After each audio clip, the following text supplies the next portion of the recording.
अस्सलाम वालेकुम स्टूडेंट्स, आज हम इलेक्ट्रोमैग्नेटिक इंडक्शन का थर्ड लेक्चर स्टार्ट कर रहे हैं और आज के हमारे टॉपिक्स हैं Faraday's law and Lenz law.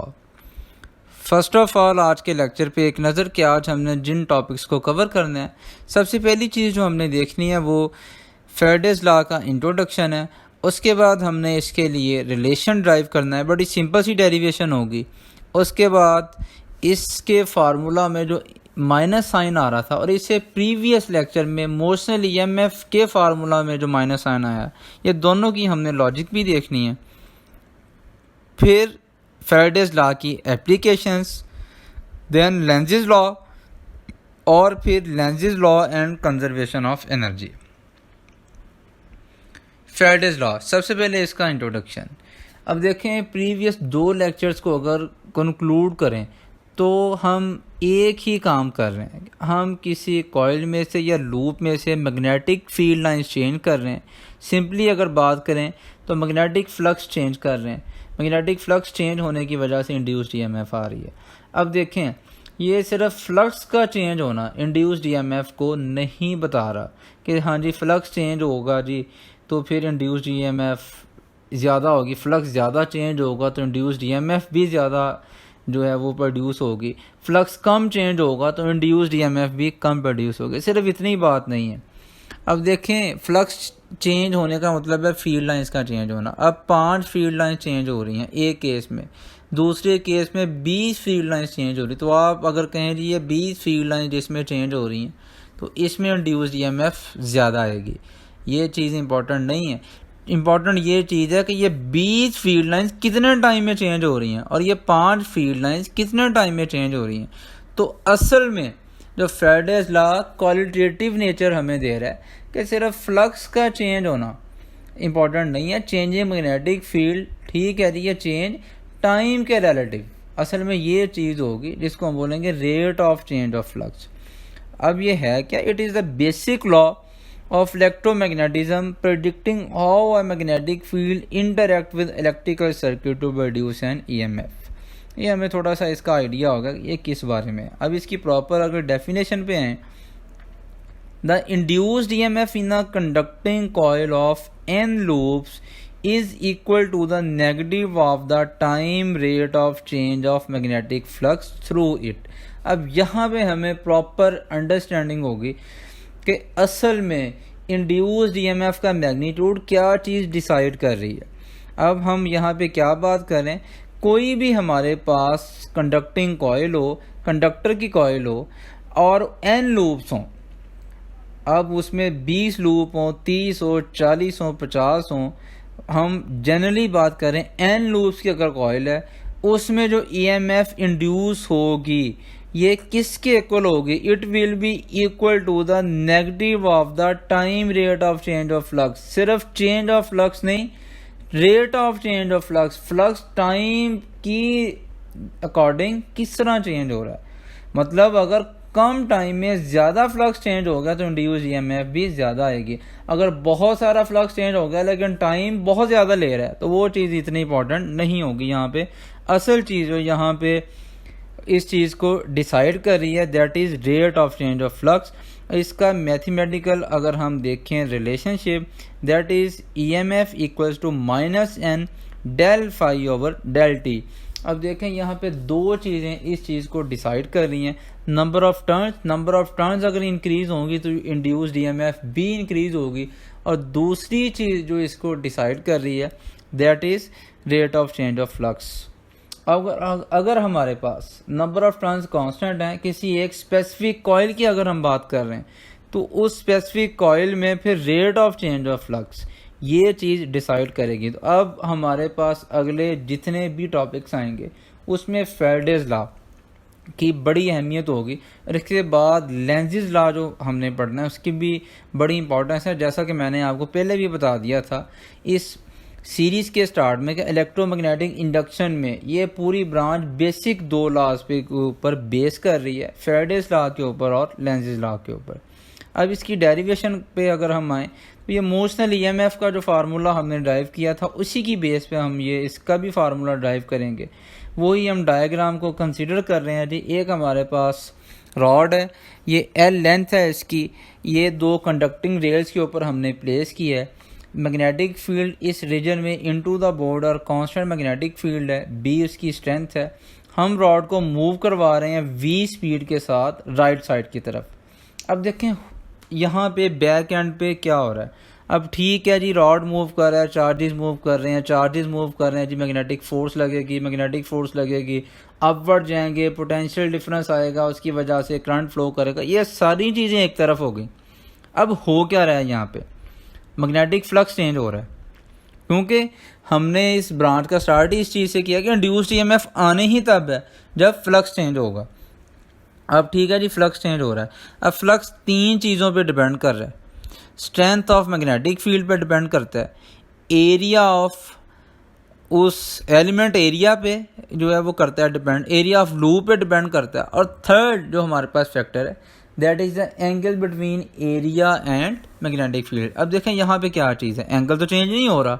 हम रॉड को राइट साइड पे मूव करवाएं या लेफ्ट साइड पे मूव करवाएं, दोनों केसेस में एंगल 90 डिग्री है, परपेंडिकुलर ही रहना है।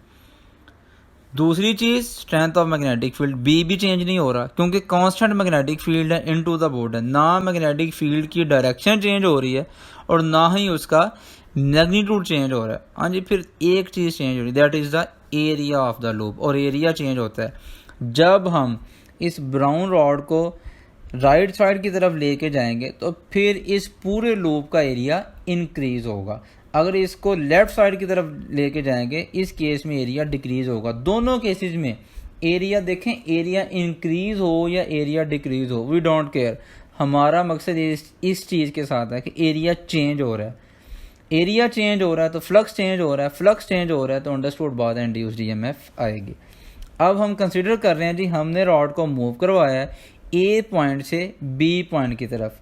अब ये कितना डिस्टेंस मूव कर गया रॉड, या डेल्टा एक्स इसने फासला कवर किया है डेल्टा टी टाइम में, और इसकी जो स्पीड होगी that is V equals to delta X over delta T. ये इसकी स्पीड का हमारे पास फार्मूला आ गया। अब मोशनल ईएमएफ का फार्मूला हमारे पास है E equals to minus V B L. Sine theta ignore कर रहे हैं जी, क्योंकि एंगल 90 डिग्री है तो साइन 91 के इक्वल होगा।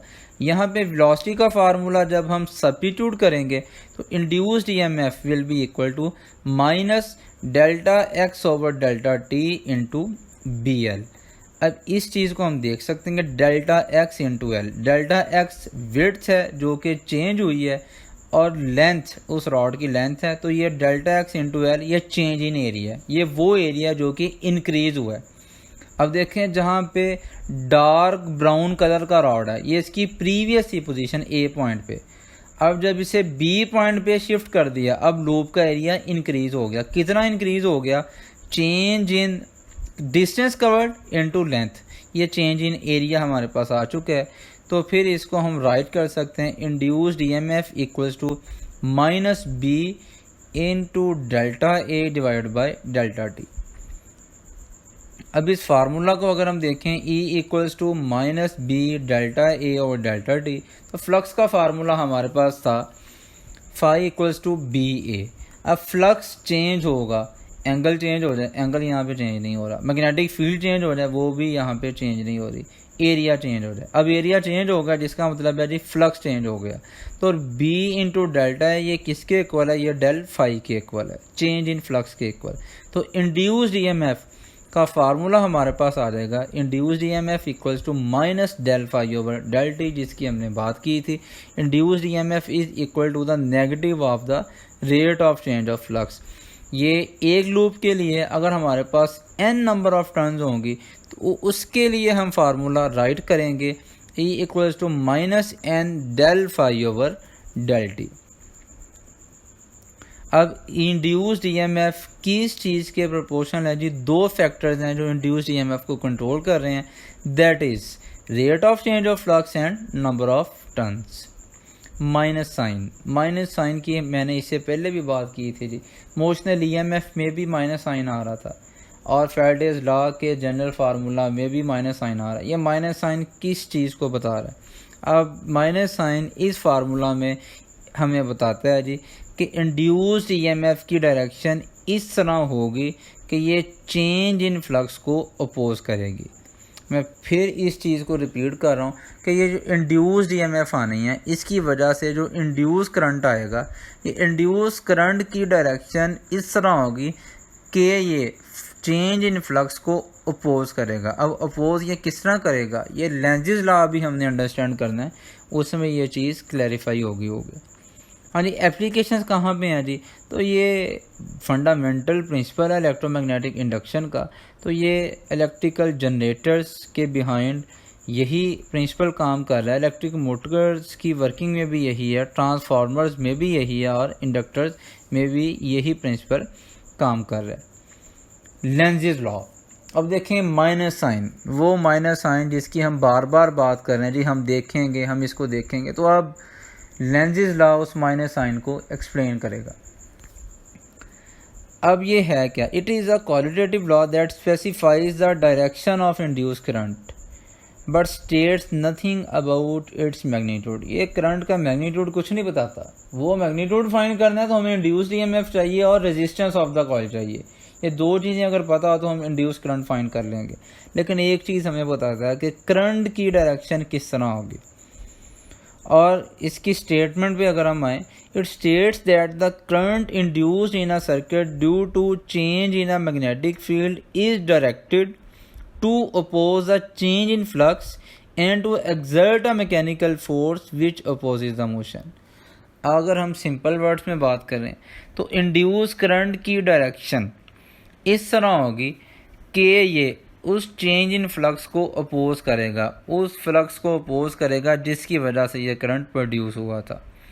अब ये अपोज किस तरह करेगा, इसकी वजह से मैकेनिकल फोर्स एक्ट करेगी जिसकी वजह से ये पुश या पुल दोनों काम कर सकता है। कोई ये किस तरह करेगा, खैर ये हम इस चीज़ को अंडरस्टैंड करते हैं। Lenz's law Newton third law of motion का एनालॉगस है, एक्शन का रिएक्शन है। जब हम फोर्स अप्लाई करते हैं, उस फोर्स के रिएक्शन के तौर पे एक कॉइल में भी फोर्स जनरेट होती है जो कि हमारी अप्लाइड फोर्स के ऑपोजिट डायरेक्शन में होती है। इस लॉ को डीजे ग्रिफिथ ने एक बड़ी सिंपल लाइन में समराइज कर दिया था, that is nature aborts the change in flux. Nature oppose करती है, नेचर मुखालफत करती है चेंज इन फ्लक्स की, और फ्लक्स को चेंज नहीं करवाना चाह रही। इनर्शिया देखें, इनर्शिया को अगर आप अंडरस्टैंड करें, कोई भी बॉडी अपनी स्टेट में चेंज को अपोज करता है, उसको रेजिस्ट करता है। और फिर ये जब हमने लॉ अंडरस्टैंड कर लिया, अब अगर आपने फोर्स अप्लाई की तो उस फोर्स की वजह से उसका रिएक्शन भी आएगा। अब लेंज़ेस लॉ हमने चार्जेस पे, कॉइल पे, मैग्नेटिक फील्ड पे अप्लाई करना है। अब देखें ये चेंज किस तरह, चेंज इन फ्लक्स को किस तरह अपोज कर। अब देखें चेंज है, जब हम बोलते हैं जी इस रूम का टेम्परेचर चेंज हो गया, अब चेंज से मुराद टेम्परेचर इंक्रीज भी हो सकता है, टेम्परेचर डिक्रीज भी हो सकता है। तो इसी तरह मैग्नेटिक फ्लक्स चेंज हो गया, मैग्नेटिक फ्लक्स इंक्रीज भी हो सकता है, डिक्रीज भी हो सकता है। ये अपोज किस तरह करेगा, अगर हम मैग्नेटिक फ्लक्स को इंक्रीज करना चाह रहे हैं तो इंड्यूस करंट डायरेक्शन इस तरह बताएगा कि ये उस फ्लक्स को डिक्रीज करने की कोशिश करेगा। अगर हम मैग्नेटिक फ्लक्स को डिक्रीज करने की कोशिश कर रहे हैं और उसकी वजह से इंड्यूस करंट प्रोड्यूस हो गया, तो फिर ये अपनी डायरेक्शन इस तरह बनाएगा कि उस चेंज इन फ्लक्स को इंक्रीज करने की कोशिश करेगा। अब देखें ये हमारे पास एक केस है, एक सोलेनॉइड है हमारे पास, बार मैग्नेट हम इसकी तरफ लेके आ रहे हैं। अब ये चीज़ इसमें हम अंडरस्टैंड कर सकते हैं कि जब हम साउथ पोल इसकी तरफ लेके आ रहे हैं, अब इस कॉइल में करंट किस तरह होगा, इस कॉइल में करंट इस तरह फ्लो करेगा कि ये इसको अपोज करने के लिए अपना साउथ पोल भी इसकी तरफ बना लेगा, साउथ रिपेल करेंगे। मैं फिर इस चीज़ को रिपीट कर रहा हूँ। अब देखें इतनी एक्टिविटी तो हम अंडरस्टैंड कर चुके हैं कि जब कोई बार मैग्नेट किसी स्टेशनरी कॉइल के करीब लेके आएंगे, उसकी वजह से फ्लक्स चेंज होगा और इंड्यूस्ड ईएमएफ जनरेट होगी।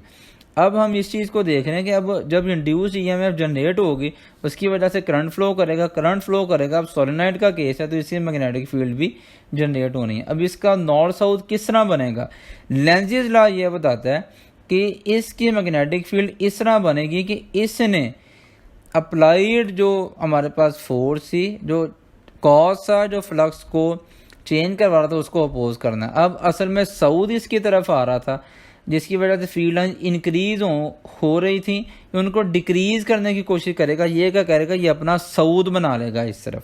साउथ जब इस तरफ ये बना लेगा तो अब ये उसको मैग्नेट को रिपेल करेगा।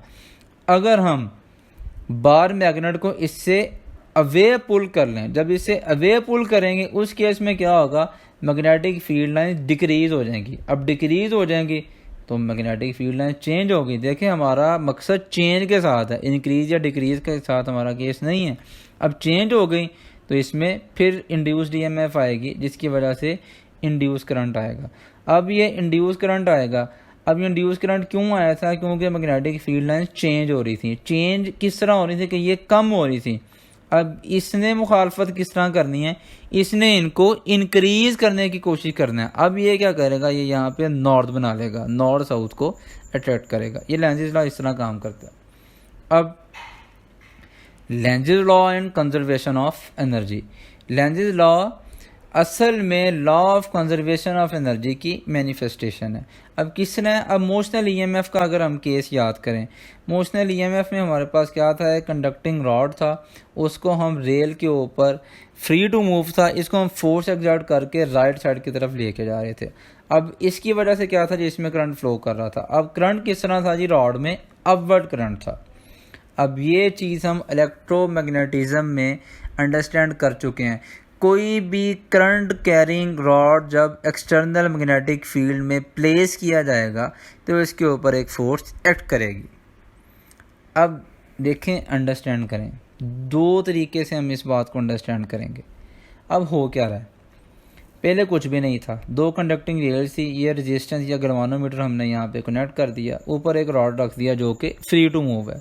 हमने रॉड को राइट साइड पे मूव करवाया।